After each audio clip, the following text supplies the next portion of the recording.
আল্লাহর নবী সাল্লাল্লাহু আলাইহি ওয়াসাল্লামের সাহাবী হযরত বিলাল হাবশী রাদিয়াল্লাহু তাআলা আনহু যখন ইসলাম কবুল করে ফেললেন, বেঈমান কাফেরের দলেরা এমন মারি শুরু করে দিল, মরুভূমির মধ্যে গরম পানির মধ্যে তাকে গলার মধ্যে রশি লাগাইয়া টানিয়া শেষরাম শুরু করে দিল।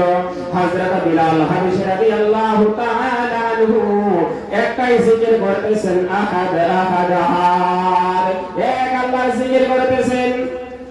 উমাইয়া বলল, ও বিলাল তুমি কেন উমাইয়া উমাইয়া বলো না, কেন তুমি আহাদ আহাদ বলো?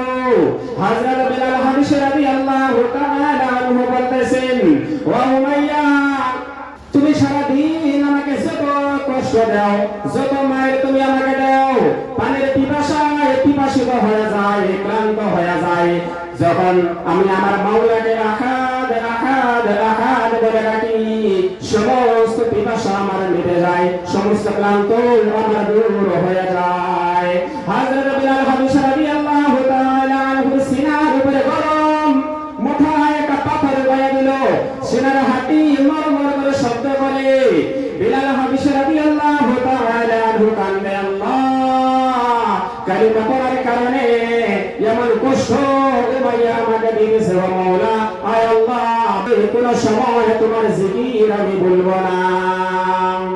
শেষ মুহূর্তের মধ্যে হযরত বিলাল হাবশী রাদিয়াল্লাহু তাআলা আনহুকে এমন মার মারলো, জিবরার মধ্যে লোহার পেরাক মেরে দিল। বিশ্বনবী সাল্লাল্লাহু আলাইহি ওয়াসাল্লামের কানের মধ্যে খবর আসে, আল্লাহর হাবিব সাল্লাল্লাহু আলাইহি ওয়াসাল্লাম হযরত আবু বকর রাদিয়াল্লাহু তাআলা আনহুকে বলতেছেন, ও আবু বকর, আমার বিলাল রাদিয়াল্লাহু তাআলা আনহুকে তুমি খরিদ করে আযাদ করে দাও। ইসলামের জন্য কত দান তুমি করেছো, ও আবু বকর, আমার জন্য জীবন দিয়েছো, গায়ে হেরার মধ্যে সাপের আঘাত খায়া তুমি ক্লান্ত হয়ে গেছো, বেহুশ হয়ে গেছো, ও আবু বকর, আমার একটা কথা তুমি মানো, হযরত বিলাল রাদিয়াল্লাহু তাআলা আনহুকে তুমি খরিদ করে আযাদ করে দাও। আবু বকর রাদিয়াল্লাহু তাআলা আনহু বলতেছেন, আমি চাইতেছি বিলাল হাবশীকে খরিদ করে আযাদ না করা পর্যন্ত আমি আসবো না। গেলেন, বলল উমাইয়া তোমার গোলাম বিক্রি করে দাও। উমাইয়া বলতেছে, আবু বকর, তাকে কেনার মতো তোমার কাছে টাকা আছে কি? আবু বকর রাদিয়াল্লাহু তাআলা আনহু কান্দে আর বলে, উমাইয়া বিলাল হাবশীকে এক পাল্লার মধ্যে উঠাও, আরেক পাল্লার মধ্যে তুমি টাকাও দাও, বিলালের ওজনের চাইতে বেশি টাকা আমি তোমাকে দিয়ে দিব, বিলালকে আমার কাছে বিক্রি করে দাও। উমাইয়া বলে, সুবিধা পাইলাম, বহু টাকার বিনিময়ে হযরত বিলাল হাবশী রাদিয়াল্লাহু তাআলা আনহুকে খরিদ করে আযাদ করে দিল। আবু বকর রাদিয়াল্লাহু তাআলা আনহু বলতেছেন, ও বিলাল হাবশী, তোমার জবানের পেরাক আমি খুলে দেই। হযরত বিলাল রাদিয়াল্লাহু তাআলা আনহু বলেন, আবু বকর সিদ্দিক, আমার পেরাক বলে খুলবা না, নবীজিকে না দেখাইয়া আমি আমার জবানের পেরাক খুলব না। এমন অবস্থায় বিশ্বনবী সাল্লাল্লাহু আলাইহি ওয়াসাল্লামের কাছে নিয়ে আসলেন। আল্লাহর হাবিব কান্দে আর বলে, বিলাল, তোমার জবানের মধ্যে পেরাক মারছে উমাইয়া, ও আবু বকর, কেন তুমি খোলো নাই? আবু বকর রাদিয়াল্লাহু তাআলা আনহু বলেন, ইয়া রাসূলুল্লাহ, ইয়া হাবিবাল্লাহ, হযরত বিলাল খুলতে দেয় নাই। আল্লাহর হাবিব সাল্লাল্লাহু আলাইহি ওয়াসাল্লাম বলতেছেন, ও বিলাল হাবশী, তোমার জবানের মধ্যে দেখি সুরাক হয়ে গেছে, এই মুহূর্তের মধ্যে আমি তোমাকে জবানের মধ্যে ওষুধ দিতেছি, যে ওষুধ দিয়া আমি আবু বকরের সাপের বিষ কমাইছিলাম, সেই ওষুধ আমার জবানের মধ্যে আছে। বিলাল হাবশী রাদিয়াল্লাহু তাআলা আনহু বলেন, ইয়া রাসূলুল্লাহ, ইয়া হাবিবাল্লাহ, আমার জবান সুরাক আছে, যে গর্ত আছে আমি গর্ত রাখতে চাই, কারণ কঠিন কিয়ামতের দিন আল্লাহর সম্মুখে আমি দেখাবো, আল্লাহর কাছে আমি বিচার দিয়া নিব। মাওলায়ে কারীম, তোমার হাবিবের পক্ষে থাকার কারণে, ঈমান আনার কারণে উমাইয়া আমার জবানের মধ্যে পেরাক মারছে, আল্লাহ ওই বেঈমান কাফেরের বিচার তুমি আল্লাহ করিও। কি কঠিন পরীক্ষা দিছে।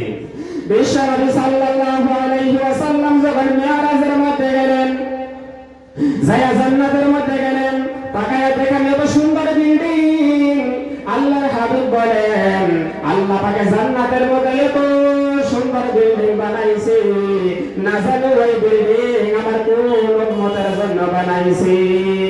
এমন সময় দেখি ওই বিল্ডিং এত সুন্দর, বাহিরে থেকে ভিতরে দেখা যায়, ভিতর থেকে বাহিরে সবকিছু দেখা যায়, এমন সুন্দর বিল্ডিং। আমি ভাবলাম আমার আল্লাহ কার জন্য না জানো ওই বিল্ডিং বানাইছে। এমন সময় দেখি হযরত বিলাল হাবশী রাদিয়াল্লাহু তাআলা আনহু ওই বিল্ডিং এর ভিতর থেকে বাহির হয়ে জান্নাতের মধ্যে ঘুরে বেড়াইতেছে। আল্লাহর হাবিব সাল্লাল্লাহু আলাইহি ওয়াসাল্লাম বললেন, ও জিবরাইল, ও ফেরেশতায়ে কেরাম, আমার বিলালকে আমি মদিনার মধ্যে রেখে আসছি, বিলাল জান্নাতের মধ্যে কেমনে আসলো? ফেরেশতায়ে কেরাম বললেন, ইয়া রাসূলুল্লাহ, ইয়া হাবিবাল্লাহ, আপনার বিলাল হাবশী রাদিয়াল্লাহু তাআলা আনহু ঈমানের জন্য এত কঠিন পরীক্ষা দিয়েছে, এত কঠিন পরীক্ষা দিয়েছে, এমন কোন রিমান্ড নাই, এমন কোন নির্যাতন নাই, এমন কোন কষ্ট নাই যা বিলালকে দেওয়া হয় নাই। সমস্ত নির্যাতন, সমস্ত কষ্ট হযরত বিলাল রাদিয়াল্লাহু তাআলা আনহুকে দিয়েছে। বেঈমান কাফেররা এত কষ্ট দিয়েছে, তারপরে কিন্তু ঈমান থেকে সরাতে পারে নাই।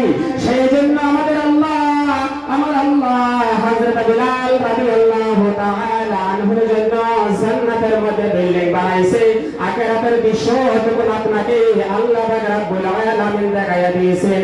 আপনি মদিনার মধ্যে যাইয়া হযরত বিলাল রাদিয়াল্লাহু তাআলা আনহুকে বলবেন, বিলাল, আল্লাহ পাক রব্বুল আলামিন তোমাকে জান্নাতের মধ্যে যে বিল্ডিং দিয়েছে, সেই বিল্ডিং আমার চোখ দিয়ে আমি দেখে আসছি। হযরত বিলাল রাদিয়াল্লাহু তাআলা আনহু খুশির সুরে ঝুম শুরু হয়ে যাবে। সেই জন্য আমার আল্লাহ রাব্বুল আলামিন বলেছেন, ইয়া আইয়ুহাল্লাযীনা আমানু আমিনু কামা আমানান নাস। ভাই ইমানদার বান্দা, ঈমান আনয়ন করো যেমন ভাবে সাহাবায়ে কেরাম ঈমান আনছে, সাহাবাদের মতো ঈমান তোমরা আনয়ন করো। সাহাবাদের আখলাক, সাহাবাদের চরিত্র, সাহাবাদের নেচার তোমাদের মধ্যে আনো। কারণ সাহাবারা ঈমান আল্লাহর কাছে বেশি পছন্দনীয় হয়েছে। আমার ভাইয়েরা, আমার বন্ধুরা, আল্লাহর নবী সাল্লাল্লাহু আলাইহি ওয়াসাল্লামের সাহাবী হযরত খাব্বাব রাদিয়াল্লাহু তাআলা আনহু ইসলাম কবুল করার কারণে এত কঠিন ঈমানের পরীক্ষা দিয়েছে। হযরত ওমর রাদিয়াল্লাহু তাআলা আনহু একদিন হযরত খাব্বাব রাদিয়াল্লাহু তাআলা আনহুকে বললেন, খাব্বাব, তোমার কোমরটা এত চিকন কেন? এত চিকন কেন তোমার কোমরটা? এমনি কান্না শুরু করে দিলেন। হযরত ওমর রাদিয়াল্লাহু তাআলা আনহু বললেন, ও খাব্বাব, আমি যে তোমাকে কষ্ট দিয়েছি। হযরত খাব্বাব কান্দে আর বলে, ও ওমর, তুমি আমাকে এমন একটা যুগের কথা মনে করে দিয়েছো, এমন একটা কথা তুমি আমাকে স্মরণ করাইয়া দিয়েছো। ইসলাম কবুল করার কারণে মুহাম্মদ রাসূলুল্লাহ সাল্লাল্লাহু আলাইহি ওয়াসাল্লামের কালিমা পড়ার কারণে বেঈমান কাফের দলেরা এত কষ্ট আমাকে দেওয়া শুরু করলো, এত মায়ের আমাকে মারলো, কিন্তু ঈমান থেকে আমাকে সরাইতে পারে নাই। তারপর গরম আংরা জমিনের মধ্যে বিছায়া, গরম বালু জমিনের মধ্যে বিছায়া, গরম পাথর আমার বুকের উপরে রাখছে। আংরার উপরে আমি খাব্বাবকে শুয়াইয়া তারা বুকের উপরে পাথর রেখে দিল। শরীরের গোশত আর চর্বি আর চামড়া গলে গলে আগুনের আংরা গুলো নিভিয়া গেল। সেই জন্য আমার কোমরটা এমন চিকন হয়ে গেছে।